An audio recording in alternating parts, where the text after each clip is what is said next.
निशुम्भ शुम्भ गर्जनी प्रचण्ड मुण्डखण्डिनी वने रणे प्रकाशिनी भजामि विन्ध्यवासिनी।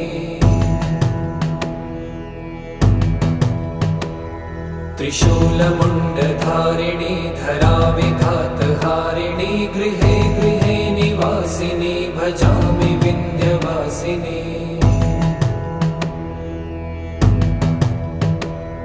दरिद्र दुःखहारिणी सदा विभूतिकारिणी वियोगशोकहारिणी भजामि विन्ध्यवासिनी।